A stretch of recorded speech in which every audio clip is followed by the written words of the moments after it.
Esta corriente, socialismo de palabra y chauvinismo de hecho, se distingue por la adaptación vil y lacayuna de los jefes del socialismo, no solo por los intereses de su burguesía nacional, sino, precisamente, a los intereses de su Estado.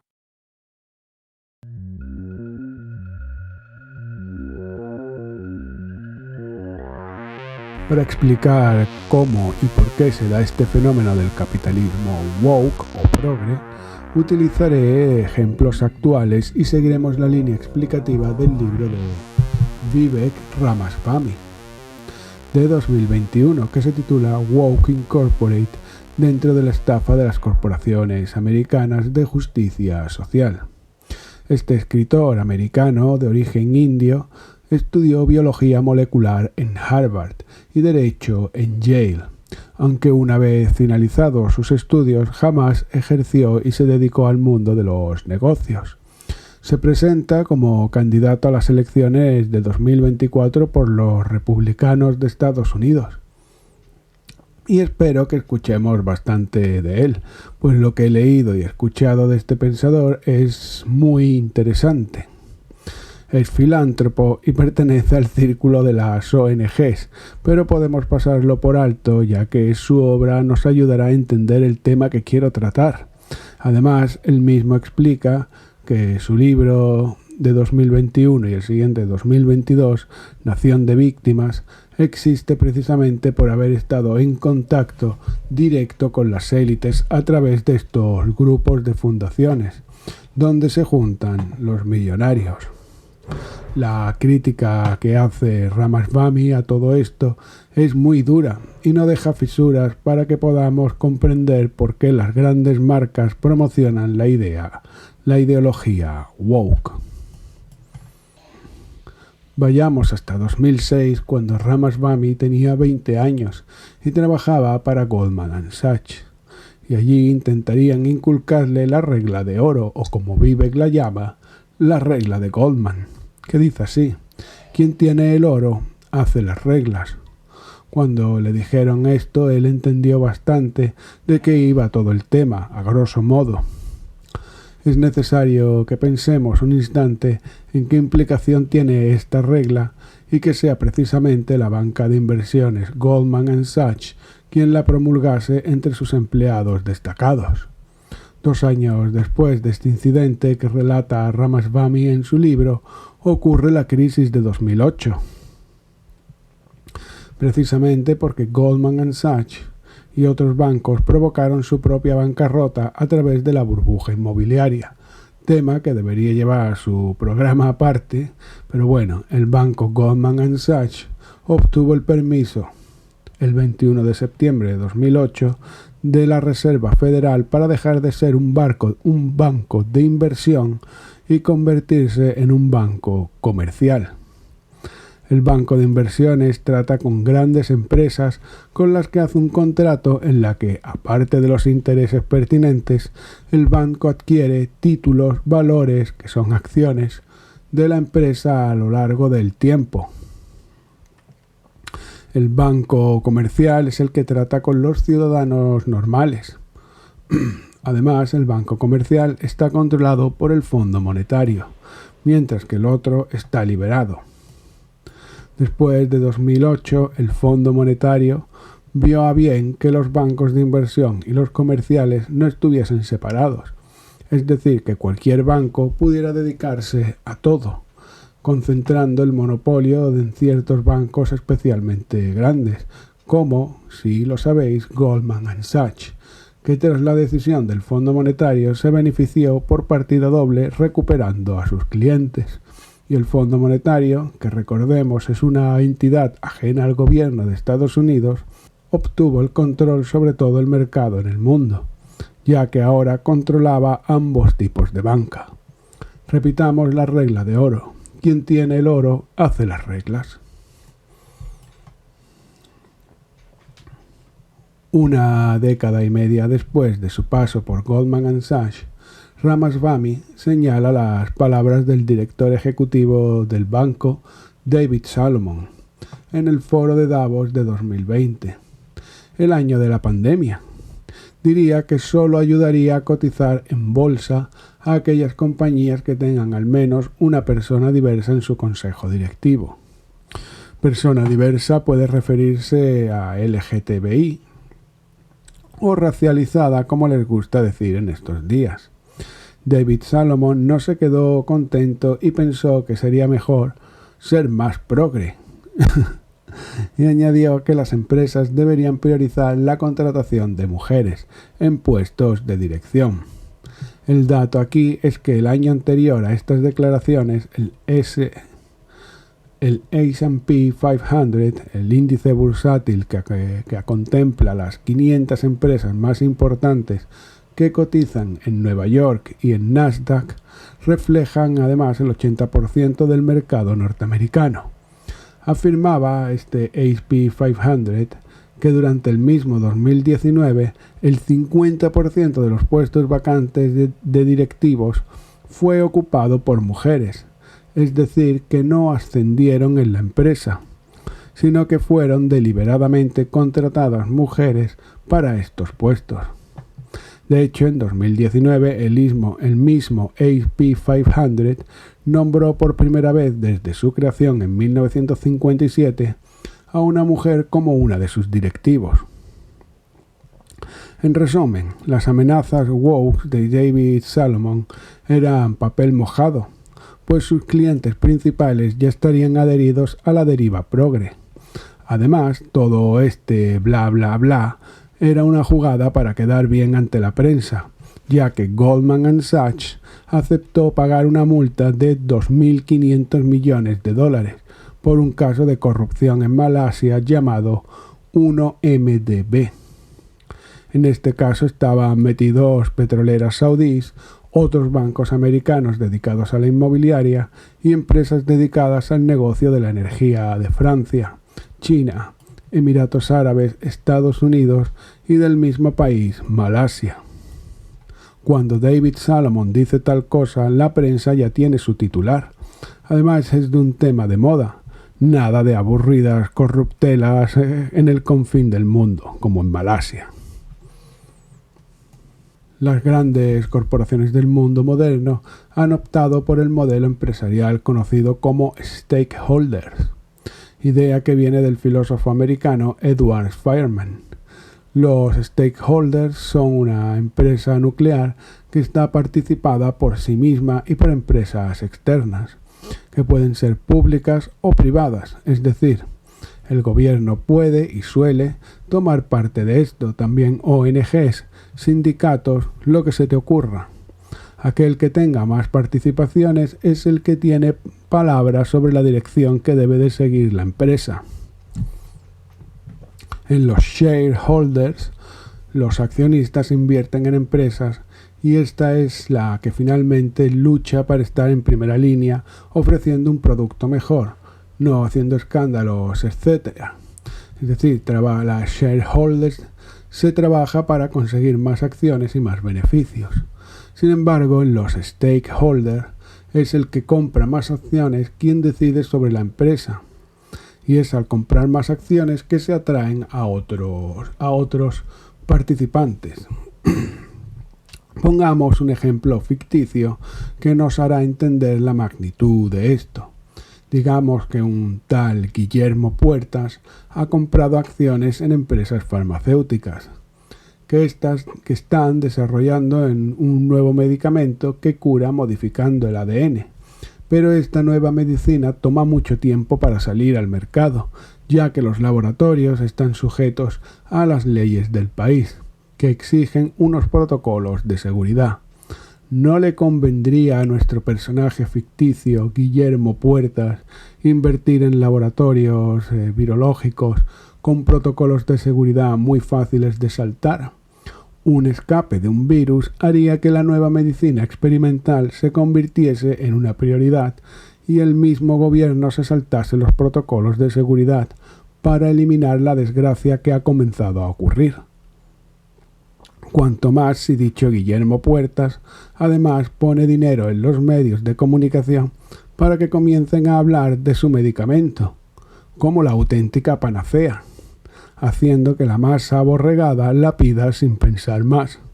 Recordemos que esto es un ejemplo ficticio.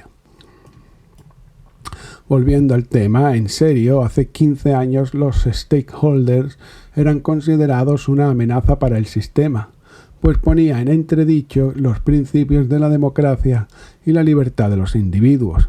A día de hoy, los stakeholders son el sistema. No existe un producto que no esté intervenido por un grupo concreto y reducido de millonarios a los que podemos llamar la élite. Los pocos directivos que quedan con principios y que no se adhieren a esta corriente son perseguidos tal como amenazaba David Solomon. Por su parte, los políticos se adhieren a estos stakeholders para procurarse un futuro una vez acaben sus mandatos. En esta lista están grandes nombres como Bill Clinton o Donald Trump, pero también los hijos de Hugo Chávez asociados al petróleo estadounidense, Macri, Sarkozy, Tsipras, Varoufakis, Felipe González, Pablo Iglesias, Zapatero o Mariano Rajoy. En fin, todos están asociados a empresas que luego le han servido para remolcarse y engordar sus cuentas bancarias. Existe incluso lo que yo llamo cementerio de políticos, como puede ser la empresa de empleo, o de paro más bien, SEPE en España. El fundador de la empresa Salesforce, dedicada al software, Mark Benioff, un asiduo de Davos, afirmó que los shareholders son fósiles del pasado, cita textual. Es decir, que los empresarios ni siquiera se cuestionan el viejo método como posibilidad más honesta frente al nuevo sistema de stakeholders. Larry Fink, politólogo, cofundador de la postulosa BlackRock, escribe 2 cartas abiertas a sus directivos. En la de 2021 trata sobre el mundo post-pandemia, en el que nos comenta lo siguiente, y cito: BlackRock puede ayudar a que cada vez más personas experimenten bienestar financiero, solo si contribuimos a encontrar soluciones para algunos de los problemas más apremiantes que enfrentan nuestra sociedad hoy en día. Más adelante, Fink nos explica amablemente cuáles son esos problemas apremiantes. Tal como le pedimos a otras empresas, dice él, tenemos una estrategia a largo plazo destinada a mejorar la diversidad, la equidad y la inclusión en BlackRock. Es decir, que si otras empresas quieren hacer negocios con ellos, deben seguir el camino progre que ellos marcan. La carta de 2022 es más centrada en el clima.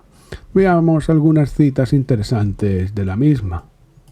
Han pasado 2 años desde que escribí que el riesgo climático es riesgo de inversión, y en ese corto periodo hemos visto un desplazamiento tectónico del capital. Las inversiones sostenibles han alcanzado ya los 4 billones de dólares. También han aumentado las acciones y las ambiciones hacia la descarbonización. Esto es solo el comienzo. El cambio tectónico hacia la inversión sostenible todavía se está acelerando, ya sea que se destine capital a nuevas empresas centradas en la innovación energética o que se transfiera capital de índices tradicionales a carteras y productos más personalizados. Veremos más dinero en movimiento. Todas las empresas y todas las industrias se verán transformadas por la transición a un mundo neto cero. La pregunta que se viene es, ¿de verdad Larry Fink y BlackRock les preocupa tanto el clima? Él mismo responde en su carta a esta pregunta algo más abajo en esta carta de 2022. Y nos dice así: nos centramos en la sostenibilidad no porque seamos ambientalistas, sino porque somos capitalistas y fiduciarios de nuestros clientes. Para ello, es necesario comprender cómo las empresas están adaptando sus negocios a los cambios masivos que están experimentando la economía. Como parte de ese enfoque, pedimos a las empresas que establezcan objetivos de corto, mediano y largo plazo para la reducción de gases de efecto invernadero. Estos objetivos y la calidad de los planes para alcanzarlos son fundamentales para los intereses económicos a largo plazo de sus accionistas. Es una cuestión de dinero, de ganarlo ellos. Claro, pero esto no es nuevo, ni una cosa que solo piense Larry Fink. Veamos las siguientes palabras de George Soros en el 1998. I am basically there to make money. I cannot and do not look at the social consequences of what I do. Embrace change. Para comprender un poco mejor todo esto sobre los stakeholders es necesario visitar el libro de 2002 escrito por Klaus Schwab titulado, adivínenlo, sí señor, Stakeholders. Nada imaginativo. En sus páginas se dan ciertas claves que nos simplifica el trabajo de investigación para adivinar qué pretenden estos millonarios socialistas. Nos dice que a través de este modo de empresa es posible que la Agenda 2030 llegue a su meta, con unos empresarios que dirijan el mundo hacia esto. Quizá lo que más miedo da, aunque no es nuevo, son las afirmaciones sobre que los ciudadanos de a pie, es decir, nosotros, no deben tener libre elección y que las democracias deben ser intervenidas como stakeholders. Todo esto, por supuesto, por nuestro bien, porque la masa, como mencionaba en el programa anterior de esta serie, no comprende más allá de sus propias narices y necesita que le dirijan. Esto es el platonismo de toda la vida en el que ellos se ven como seres superiores que deben gobernar a una muchedumbre de vagos e ineptos que seríamos nosotros. Esto también me lleva a pensar que o bien Klaus Schwab es un loco que de verdad se cree todo esto o simplemente un mentiroso como hemos visto Larry Fink y George Soros. Industrial revolution that we will destroy, unfortunately, industrial revolution that we will destroy, unfortunately, industrial revolution that we will destroy, unfortunately, industrial revolution that we will destroy, unfortunately, industrial revolution that we will destroy, unfortunately.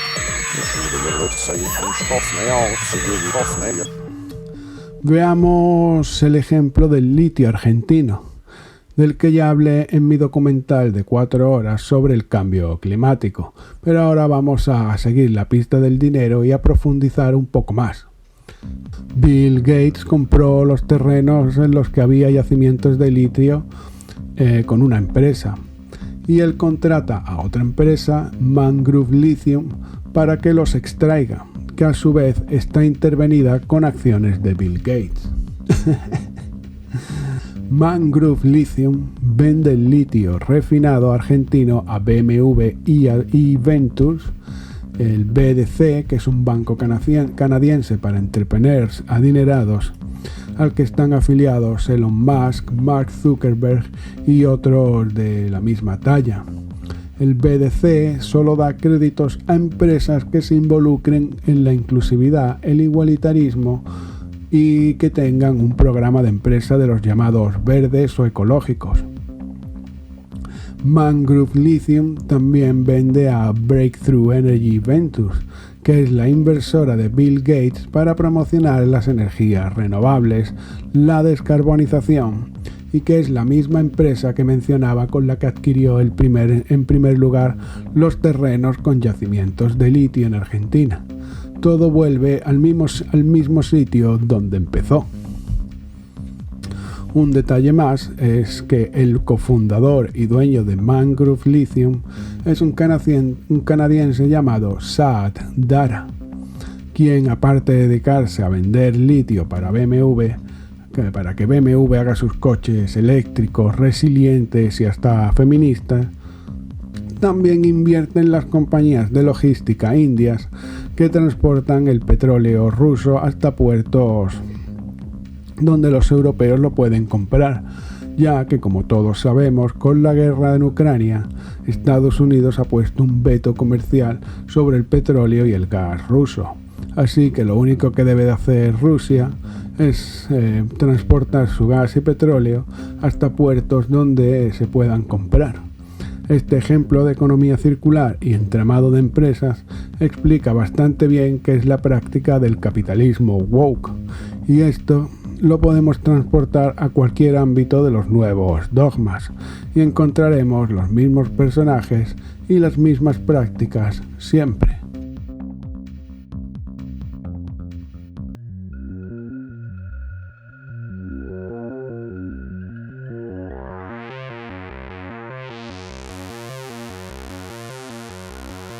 And I wonder if you could characterize the kind of capitalism you grew up with back then with what we have today.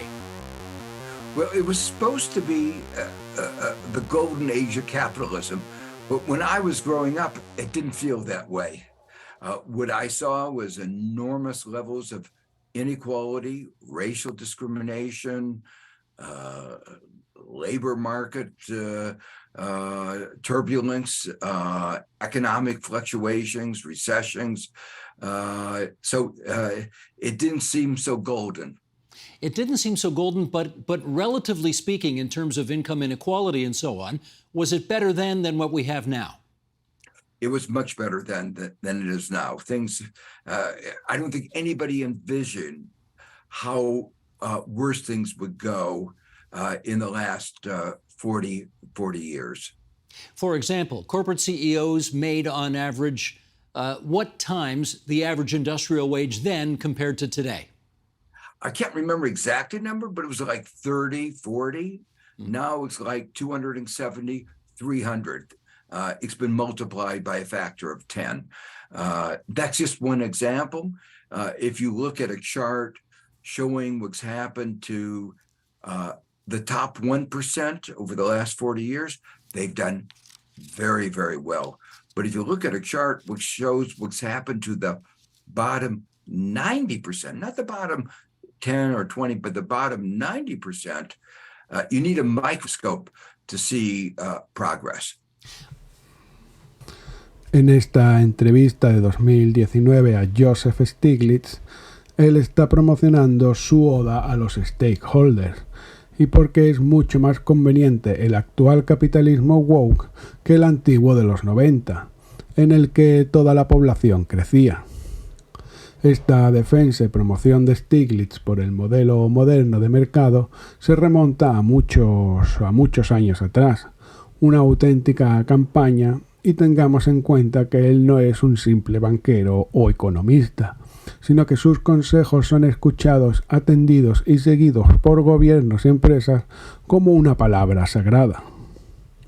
Para Stiglitz, la crisis de 2008 fue un motivo de celebración. En sus mismas palabras, significa el fin del capitalismo clásico, que por otra parte ha sido el modelo de mercado que nos ha reportado mayores beneficios al mundo en general, por supuesto con sus luces y sombras. Pero los datos son los datos. Como hemos visto en el corte anterior, quizá el problema para estos personajes es que así ganaban todos y ahora solo ganan ellos, mientras nosotros les pagamos la fiesta.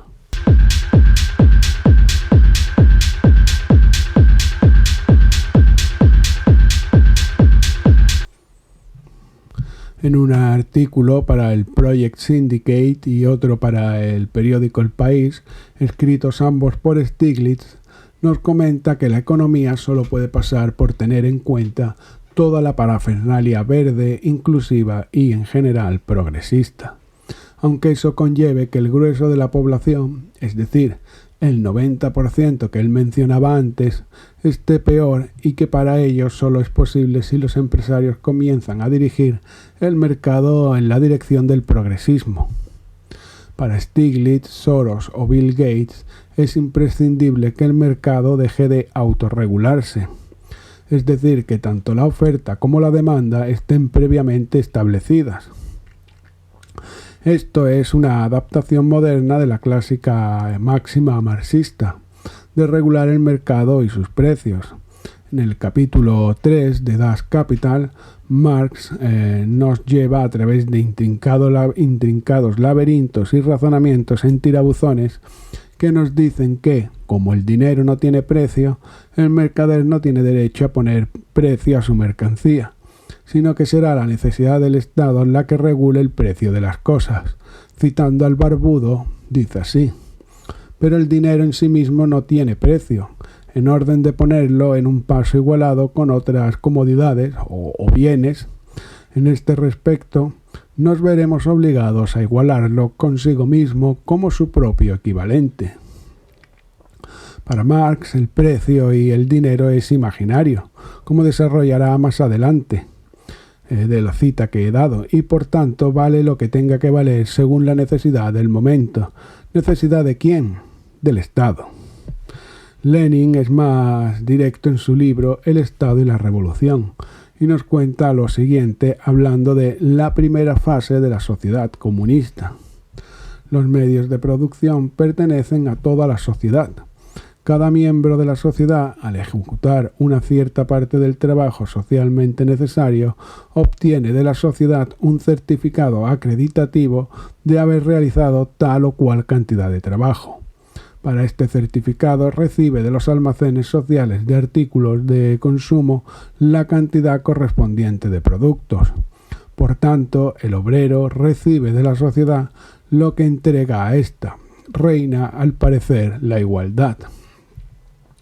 Esto es lo que ocurre en Cuba con las cartillas de racionamiento, o con lo que pasa en Venezuela con las cajas estas que dan de comida. Es cierto, pero también es no tendrás nada y serás feliz, de la Agenda 2030. En la carta de Joseph Stiglitz al G20 de 2023 nos habla de una adaptación de Marx y Lenin para solventar los problemas con el clima, el machismo, la homofobia, etc. Y le cito: un acuerdo internacional sobre impuestos a la riqueza reduciría niveles peligrosos de desigualdad y al mismo tiempo permitiría a los líderes recaudar fondos vitales para abordar los múltiples desafíos que enfrenta nuestro mundo. Continúa, esto no será fácil, pero valdrá la pena, ya ves. Ya se ha hecho mucho trabajo. Hay abundantes propuestas de políticas sobre impuestos a la riqueza por parte de algunos de los principales economistas del mundo. El público lo quiere, lo queremos. Ahora lo único que falta es la voluntad política para lograrlo. Es hora de que lo encuentres, o de que lo encontréis, ¿no? Ya que va dirigida al G20. En su libro Stiglitz, Capitalismo Progresista, ya menciona que es preferible que a nadie le vaya bien particularmente para que todos estemos iguales. Y esto es una cita textual, pero claro, unos más iguales que otros.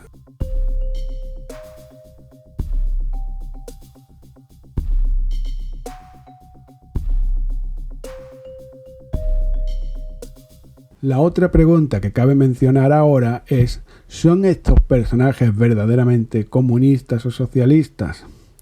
La respuesta nos la vuelve a dar George Soros y no sorprende a nadie. Let me define the difference as simply as I can. In an open society, the rule of the state is to protect the freedom of the individual. In a closed society, the role of the individual is to serve the rulers of the state. Other issues concerning all of humanity, fighting pandemics and climate change, avoiding nuclear war, maintaining global institutions, have had to take a backseat to that struggle. That's why I say our civilization may not survive.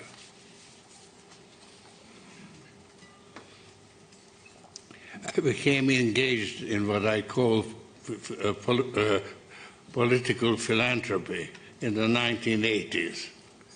That was a time when a large part of the world was under communist rule, and I wanted to help people who were outraged and fought against opposition. As the Soviet Union disintegrated, I established one foundation after another in rapid succession in what was then the Soviet Empire. The effort turned out to be more successful than I expected. Those were exciting days. They also coincided with a period of personal financial success that allowed me to increase my annual giving from $3 million in 1984 to more than $300 million 3 years later.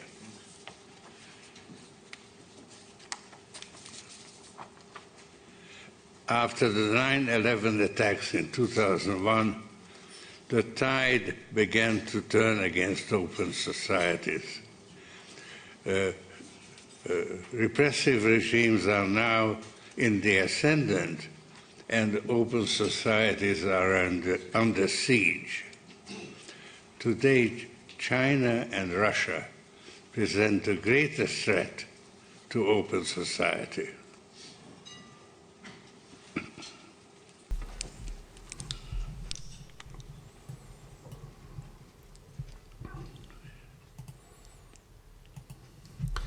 Para cerrar este apartado, me parece interesante mencionar el respaldo que emitió el Papa Francisco, el Papa Progre, en 2019 a los stakeholders, a través del think tank Consejo para el Capitalismo Inclusivo.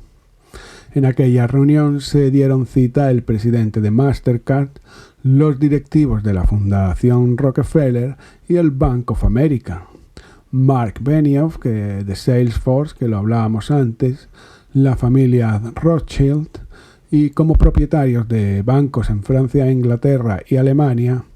Y allí también estaba el Papa Progre, que hizo un llamado a un modelo económico que promueva la igualdad entre las personas y que tenga un trasfondo social ético.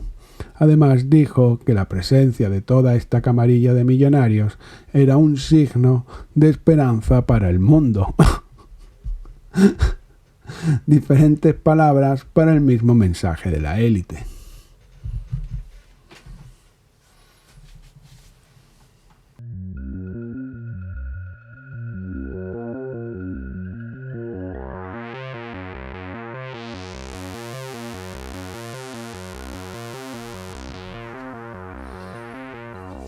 Milton Friedman hizo una crítica a los stakeholders en los 70 por considerarlos ineficientes.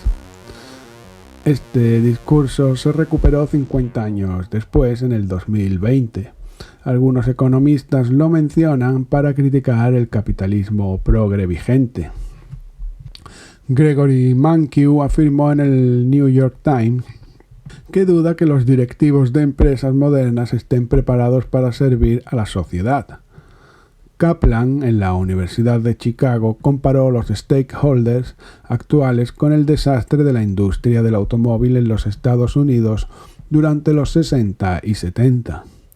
Es decir, que comenzaron a tratar a los sindicatos y dirigentes como partes interesadas.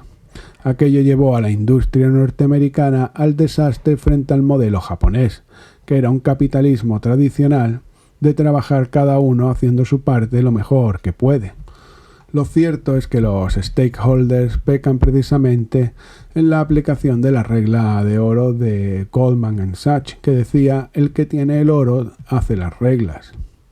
Lo que viene a decir que quien gobierna son los millonarios y no un gobierno elegido por los ciudadanos, o siquiera una dictadura. Estos millonarios particulares se reparten los países y dictaminan leyes, gestionan el mercado local para que se adapte a sus necesidades. Fabrican reglas políticas y morales, ponen y quitan modas, establecen un control absoluto sobre todo.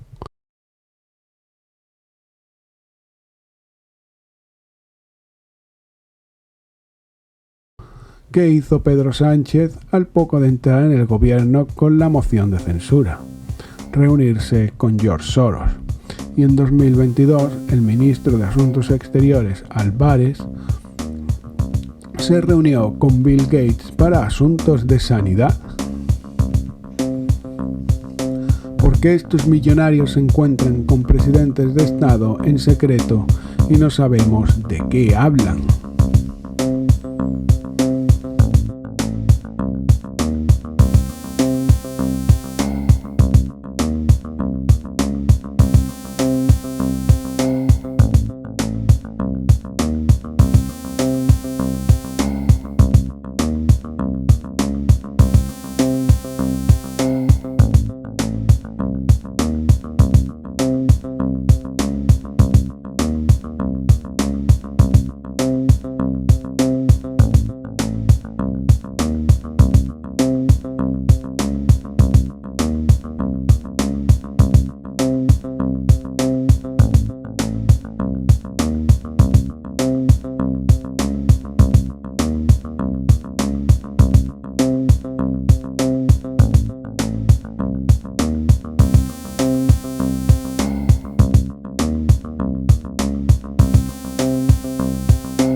Ese protector suyo, el especulador financiero y conspirador antinacional que es George Soros.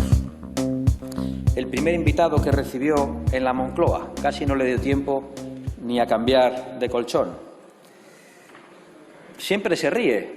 Señora presidenta, yo le pediría que le ofrezca una réplica, que nos diga si es verdad que recibió al señor Soros en la Moncloa de una vez por todas, porque se lo hemos preguntado en infinidad de ocasiones y el señor Sánchez siempre responde riéndose y tratando de ridiculizar nuestra posición. Como el señor Sánchez no está muy interesado en este tema, yo lo explicaré. El señor Soros, para quien no lo sepa, para quien no quiera saberlo también, es enemigo declarado de las fronteras europeas, del presidente norteamericano y también del Estado de Israel. Ese especulador multimillonario, enriquecido con el sufrimiento de millones de personas, nunca recibe el ataque de la izquierda, sorprendentemente, ni de la izquierda política ni de la izquierda mediática, aunque incluso ha reconocido que hizo dinero con las víctimas del Holocausto. ¿Qué y cuánto le debe usted al señor Soros? ¿Cuánto del daño que hacen ustedes a España tiene explicación en esa obediencia? ¿Por qué ha dado orden al Centro Nacional de Inteligencia para que proteja al señor Soros? ¿Por qué ha dado orden al Centro Nacional de Inteligencia para que proteja el globalismo cuando lo único que tendría que defender es la soberanía de España? La gente de a pie hemos pasado de ser súbditos a ciudadanos, a trabajadores y ahora consumidores. Nuestro valor social se mide en los términos de producción y consumición, como máquinas que trabajan para estos magnates de la tecnología y las finanzas, y los gobiernos hacen el mantenimiento para que la máquina siga funcionando de la manera que sus jefes quieren. Para Elon Musk, un país le interesa solo si le produce riqueza, que consumimos, lo que esta élite considera rentable ahora, ya sean productos veganos, vacunas, cine woke o aquello en lo que sus stakeholders hayan invertido. Ramaswamy hace una observación que es de sentido común, que los estados no se crearon para que una élite minoritaria decida por los demás, sino para que los ciudadanos hagan juicios de valor y los ejecuten a través de la democracia. Pero es que la democracia, a través del sistema de manipulación de masas hablado en el programa anterior y en otras ocasiones, crea un espejismo de libertad y de libre albedrío de que podemos elegir si tomas Coca-Cola o Pepsi, si usas Microsoft o Apple, Google o Yahoo, etcétera, etcétera. Cosas triviales y sin importancia, cuando no directamente corrosivas. Y en eso ya entraríamos en otro tema sobre el envenenamiento físico y psicológico, del que hablo también en el programa sobre la subversión. pero me interesa más la eventual caída del espejismo, porque una mentira es imposible de sostener para tanta gente durante largos periodos y eventualmente aparecen fallos en su matrix. ¿Qué hacen entonces los magnates para afianzar sus mandatos? Utilizan a sus siervos, los políticos, para crear eventos que causen un impacto que paraliza cualquier pensamiento disidente. Además, dicho impacto bloquea cualquier capacidad de querer salirse del rebaño, porque el pastor y su perro nos cuidan.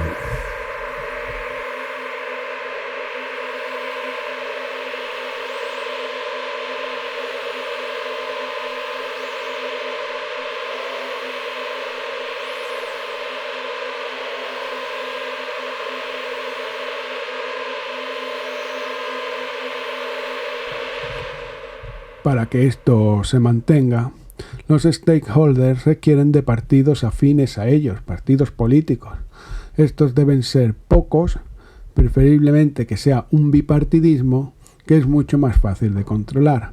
Y para cubrirse sus espaldas se necesita una disidencia controlada.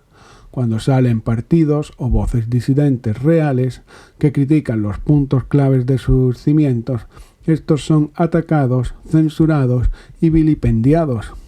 Y no me refiero a un ataque emocional o legal, sino a un ataque físico. El uso de la violencia en toda su expresión para diluir el mensaje en la propia sangre del que protesta contra el sistema.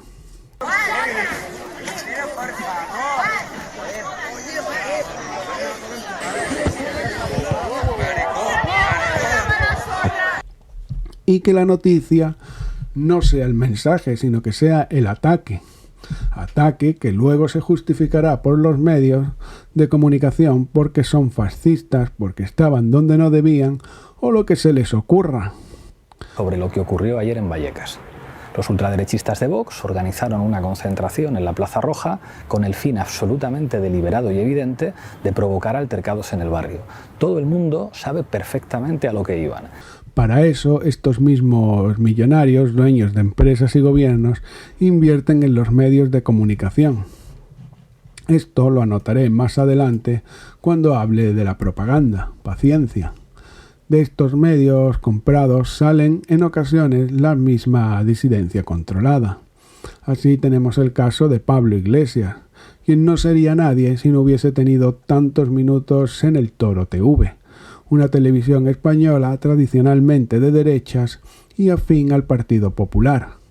De allí saltó a los brazos de Jaume Raures, de La Sexta. El resto ya es historia que conocemos bien.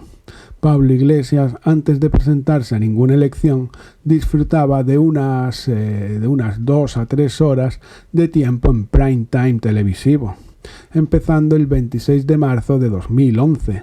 En el programa de Telecinco La Noria, donde se le presentó como un joven moderado con nuevas ideas frescas para la política en España y no era nada más lejos de la realidad. Pablo Iglesias fue un personaje hecho a medida por el IBEX 35 y Jaume Raures, para desequilibrar en la sociedad española igual que fue su papel en Venezuela y en Ecuador, aunque allí sus amos eran otros empresarios con los mismos intereses. De igual manera podríamos hablar de Macron en Francia como mascota enseñada de los Rothschild.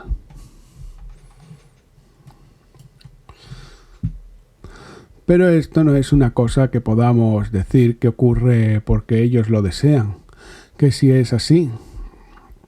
Pero su circo o Matrix está muy bien cimentado, por tanto han creado un set de reglas que justifica la deriva del capitalismo woke, y estos con las ESG. Aquí es donde cobra importancia la figura de un gobierno mundial único, con su moneda única y hasta con su religión única, el llamado proyecto Blue Beam. Para los que crean que eso es algo del pasado, tan del pasado como el MK Ultra, estas dos son actuales y frescos a día de hoy. La figura de este gobierno mundial está representada en la ONU, con sus diferentes sectores para la salud, el trabajo y los negocios, entre otros muchos. La ONU tiene los llamados criterios ESG, descritos por ellos mismos como unos factores ambientales y sociales y gubernamentales, corporativos diseñados por la misma ONU en el año 2005, y sirven para que los inversores los consideren antes de una operación de mercado, si es que desean estar acorde a las reglas generales de la ONU, a las que todos nos tenemos que atener, queramos o no. Traducido para todas las lenguas, son los criterios establecidos por la ONU que tienen que seguir las empresas y que poco después se transformaron en criterios que deben de seguir los países para que sus reglas estén acordes a la ONU. Es decir, el proceso de cómo la Agenda 2030 se convierte de una paja mental a la ley que tenemos que cumplir nosotros y la regulación de mercado. Tenemos ya una guía mundial y nacional. Los 17 objetivos de la Agenda 2030 para el Desarrollo Sostenible que 193 países que pertenecemos a Naciones Unidas creamos y nos comprometimos a cumplir. En México ya tenemos una estrategia nacional, construida por los 3 niveles de gobierno: sociedad civil, sector privado y academia. Sin embargo, antes de la pandemia del COVID-19, los retos para la población más vulnerable se exacerbaron. Esto presenta dos problemas. El primero es obvio y que hemos sufrido ya, que cuando se abusa de un mercado se crea una burbuja y por consiguiente una crisis. Antecedentes de estos son 2008 y 1929. El segundo problema, y más grave, es que fomenta el capitalismo de amigos. Esto lo veremos mejor con un ejemplo. En 2020, nada menos, AstraZeneca anuncia en el Foro Económico Mundial de Davos un nuevo compromiso de $1 millón durante 10 años para combatir el cambio climático. Un par de meses después, AstraZeneca recibió una subvención de $1.200 millones del gobierno de los Estados Unidos, dinero dado por Donald Trump que directamente había saqueado de los bolsillos de los norteamericanos. Pero también en 2020 BlackRock de Larry Fink crea la famosa Junta de Normas de Contabilidad Sostenible y se aseguró el estatus de principal administrador financiero durante la pandemia. Luego de eso, Brian Dees, Mike Pyle y Wally Adeyemo, extrabajadores de BlackRock, formaron parte de la junta de Joe Biden. De hecho, se ha especulado y se especula que el mismo Larry Fink llegue a ser el presidente del Tesoro en el gobierno de los Estados Unidos.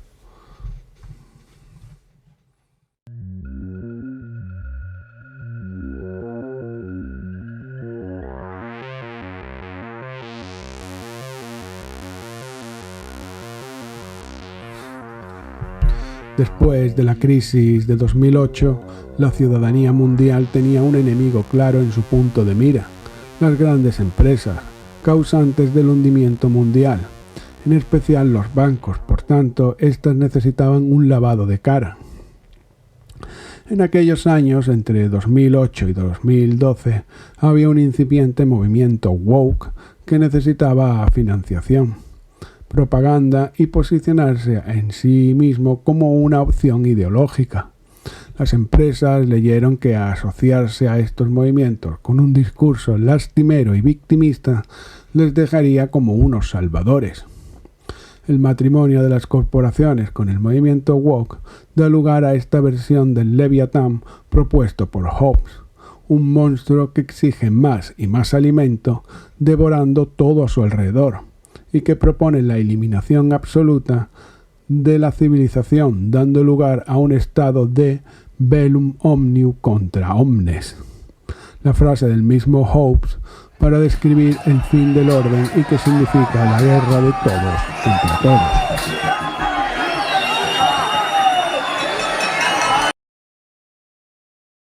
Al principio de este enlace, las empresas consiguieron su propósito: dejar de ser los opresores. De hecho, se convirtieron en unos benefactores y protectores.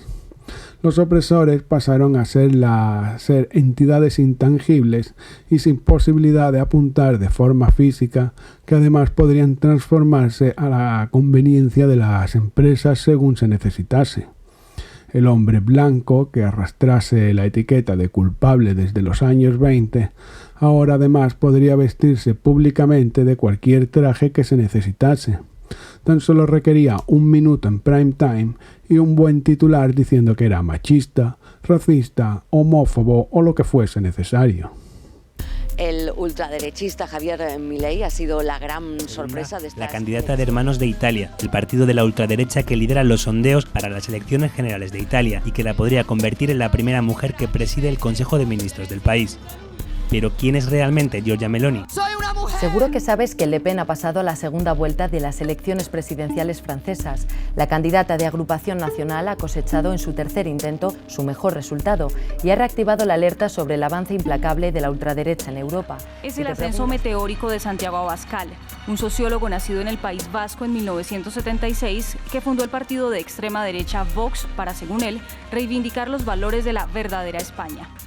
Y el partido de ultraderecha Alternativa para Alemania va a gobernar por primera vez una administración en el país. Su candidato ha ganado con el 53% de los votos, a pesar del cordón sanitario del resto de formaciones.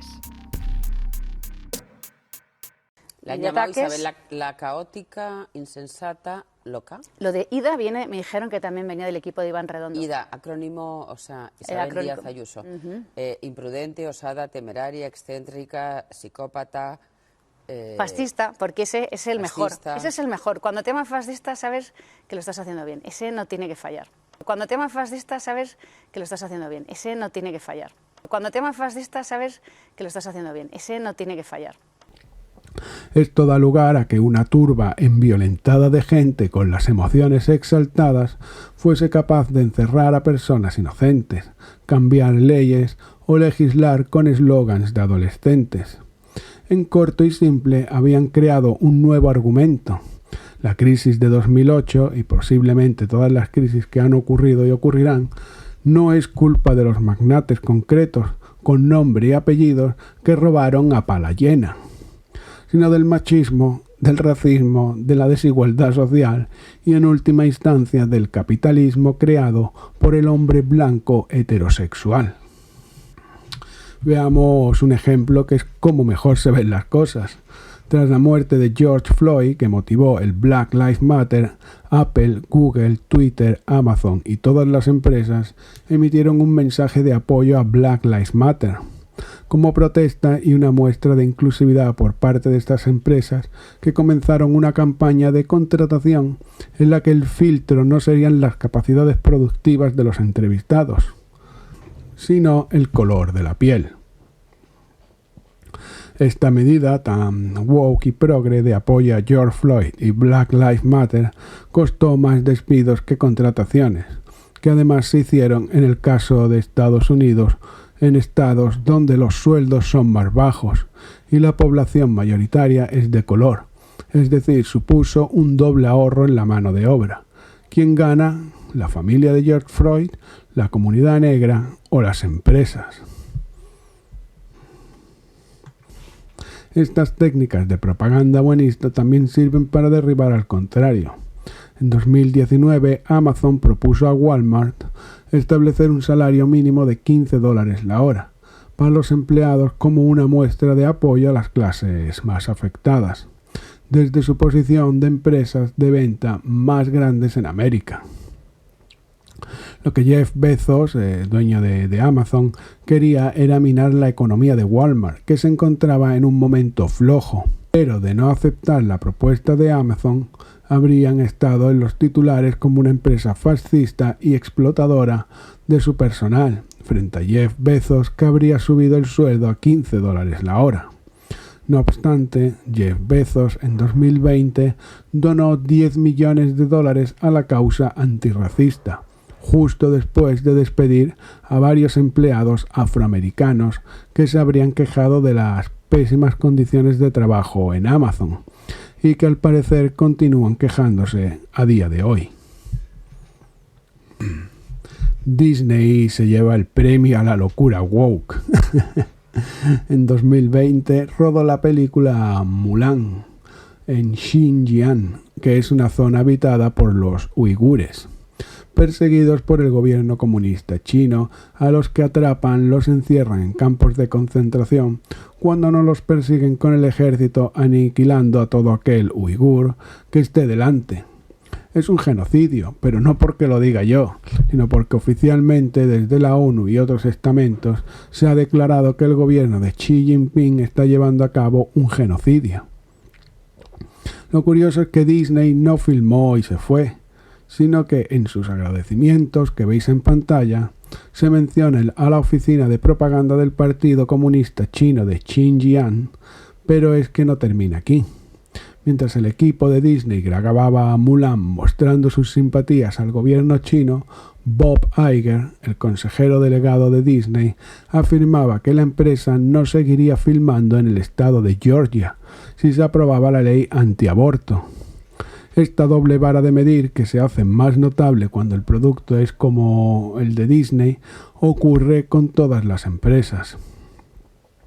Como mencionaba en mi programa sobre Corea del Norte, todas las empresas que consumimos, absolutamente todos los productos que tenemos en casa, tienen una parte de su producción en China. Puede ser el envase en caso de comida, o la producción en caso de ropa, o el ensamblaje en el caso de productos tecnológicos. De una forma u otra, parte del precio del producto lleva al gobierno chino. El emparejamiento con China es algo aún más preocupante que el emparejamiento con los think tank progresistas. En 2020, la empresa Airbnb contrató a un ex subdirector del FBI llamado Shane Joyce. Este hombre se debía dedicar a la protección de datos de los clientes de la empresa Airbnb. ¿Pero qué fue lo que encontró? Que Airbnb compartía los datos de los usuarios de la app con el gobierno chino, porque en orden de utilizar China para producir cualquier cosa aprovechando los bajos costes que el país comunista ofrece y otras ventajas, las empresas están obligadas a ceder los datos de sus clientes al gobierno de Xi Jinping. Sean Joyce dimitió al observar lo que ocurría y que no tenía remedio. Cuando el cofundador de Airbnb, Nathan Blecharczyk, afirmó que su empresa no existía para promover los valores americanos. Es obvio y sabido el uso que hace Amazon de China, pero también cabe mencionar de manera rápida que Jeff Bezos ha sido cazado con el tráfico de trabajadores que se propicia en Arabia Saudita, y que se destapó precisamente durante el último Mundial de Fútbol. Pero de esta condición también se aprovechan McDonald's, Chuck E. Cheese y otras muchas empresas que prefieren tener una mano de obra esclava en Arabia Saudita. Recordemos la hipocresía de Amazon sobre subir el sueldo 15 euros la hora o en la contratación de personas de color en apoyo a la comunidad negra, que además reportó un notable ahorro económico. No solo Disney, sino que todas las empresas caen en esta doble vara de medir. Anyway, weighing in on Amazon's decision to raise its minimum wage to $15 an hour, here's what he said last night in D.C. Thinking about this and trying to decide, do we want to change? We realized we just made a decision.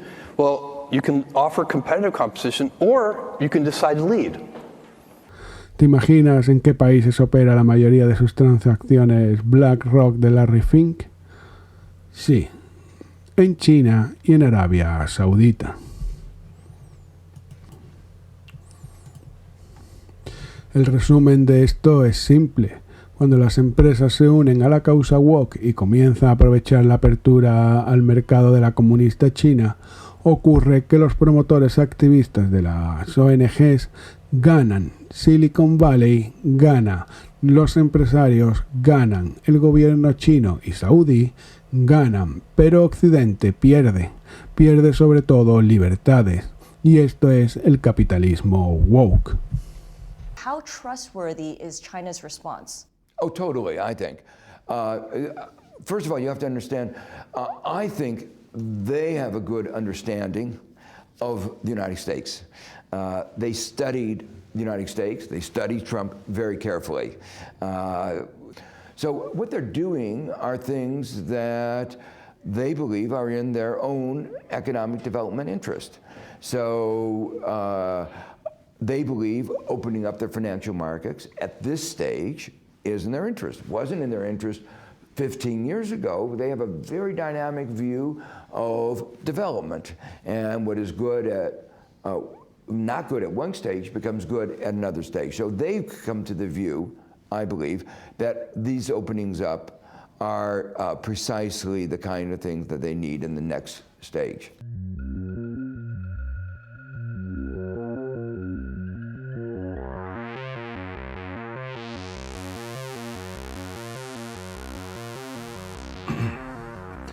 Las empresas no solo negocian con China, sino que comienzan a copiar los sistemas de control de la dictadura. De hecho, alaban el sistema del Gran País Rojo. To see what China as a country which has a strong geo-economic and geopolitical power, what's the vision of China is related to the future of global cooperation. So it just shows the curiosity, the interest, but also the readiness of China to prepare itself, because the fourth industrial revolution will require new policies. It will require what is called in China mass entrepreneurialism. 你是我今年见到的第一位美国朋友。我总认为中美关系基础是在民间的。我是寄希望于美国人民的，在当今世界这样的一个形势下，我们可以进行各种有利于我们两国人民、有利于整个人类的一些活动。Very honored to have this chance to meet, and we've always had great conversations, and we'll have a lot of important topics to discuss today. I was very disappointed I couldn't come during these last 4 years. And so it's very exciting to be back. Esta relación de las empresas con China hace que los empresarios tomen nota de cómo aplicar la censura sobre los ciudadanos y además sean estos los que se sienten mal. Por ejemplo, MailChimp, una empresa de transporte y mensajería, se negó a trabajar con empresas que bajo su juicio daban noticias falsas. PayPal cerró cuentas de clientes conservadores que estaban teniendo muchas visitas en redes sociales. El ejemplo de múltiples creadores de contenido que presentan una disidencia independiente. Durante las elecciones de 2020, la compañía de Silicon Valley Expensify mandó un email a sus clientes instando a votar a Joe Biden. Es bien conocido el caso de Facebook y Twitter, que durante las mismas elecciones de 2020 congelaron las cuentas del periódico New York Post por sacar a la luz una noticia poco conveniente para Joe Biden, ya que comprometía a su hijo. Ambas compañías, Facebook y Twitter, restringieron las noticias que beneficiasen a Donald Trump e incordiasen en la campaña de Joe Biden. Después de eso, directamente suspendieron las cuentas de Donald Trump, seguido muy de cerca del orquestado asalto al Capitolio.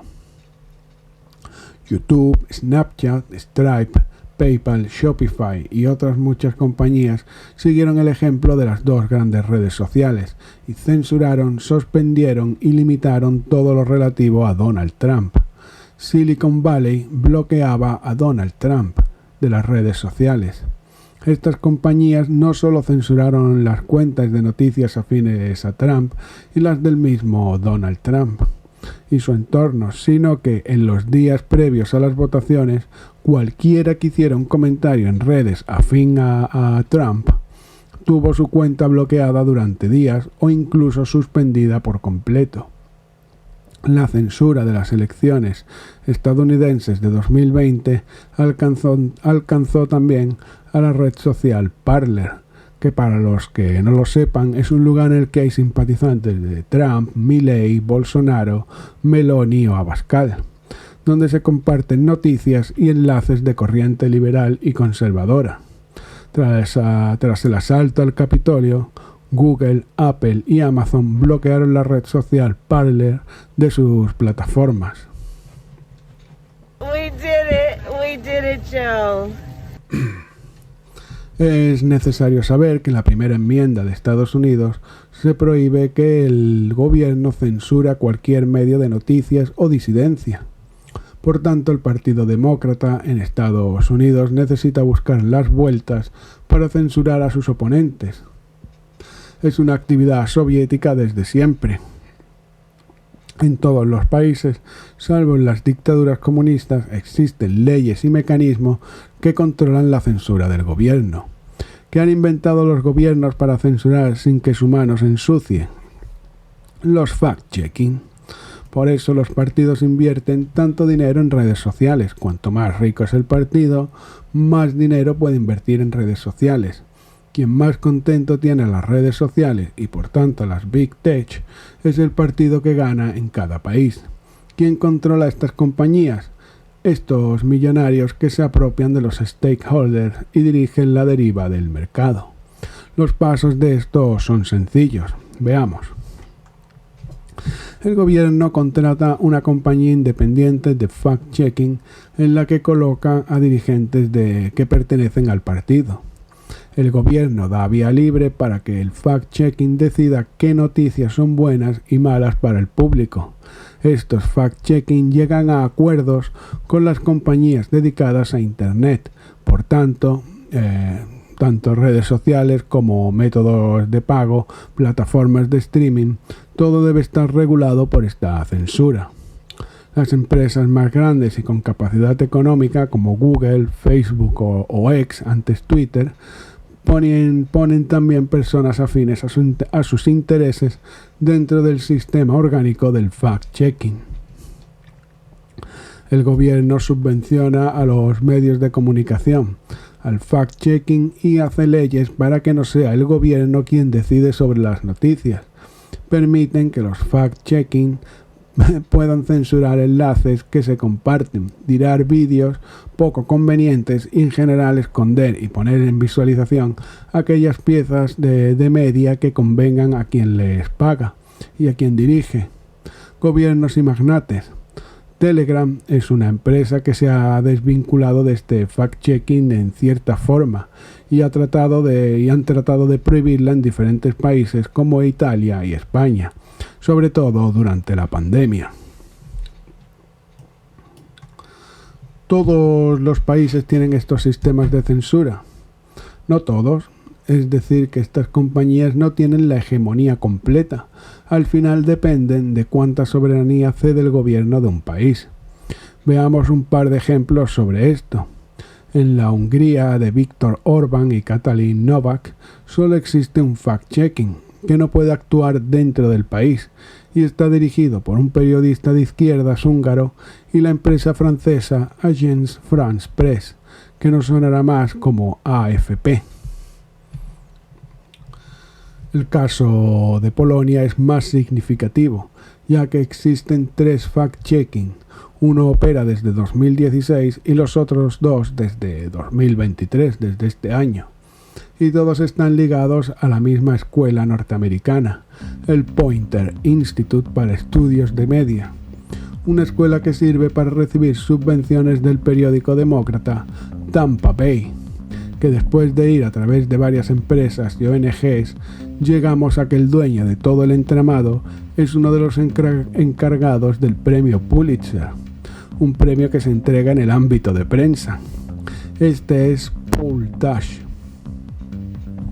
Tampa Bay News y el Instituto Poynter reciben en 2015 $380,000 de la Fundación Bill y Melinda Gates para que afectaran al mundo de la media y la lucha contra el negacionismo, un año antes de que instalen su sucursal en Polonia. En 2017, el Instituto Poynter recibe $1.300.000 de la Open Society Foundation, es decir, de George Soros, para desarrollar tecnologías de fact-checking y persecución de datos asociados a noticias, es decir, quién publica, quién reacciona y qué reacciona, quién comparte y quién comenta, en qué redes sociales, etc. También debían usar ese dinero de George Soros para hacer fuertes en plazas donde el fact-checking no está bien visto por la población, como por ejemplo Polonia o Hungría.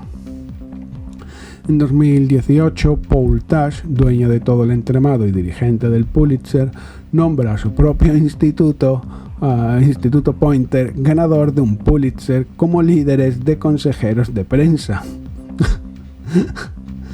El mismo año, Google le da $3 millones al Instituto Poynter. En 2019, el Washington Post de Jeff Bezos compra parte de las acciones del Instituto Poynter y comienza un proyecto para incrementar la diversidad en los medios de comunicación. Otros sponsors que llegan son la CNN, el fundador de Craigslist, la EEJF, que por sus siglas en inglés es Fundación de la Ética y la Excelencia en el Periodismo, y la Fundación Tegna, o Teña, una ONG que recibe dinero de los Estados Unidos para darlos a empresas que promueven la diversidad, la inclusividad, transversalidad y la ecología. Es decir, una ONG que se dedica a blanquear el dinero que se roba a los ciudadanos en forma de impuestos y pagan la fiesta de estos billonarios.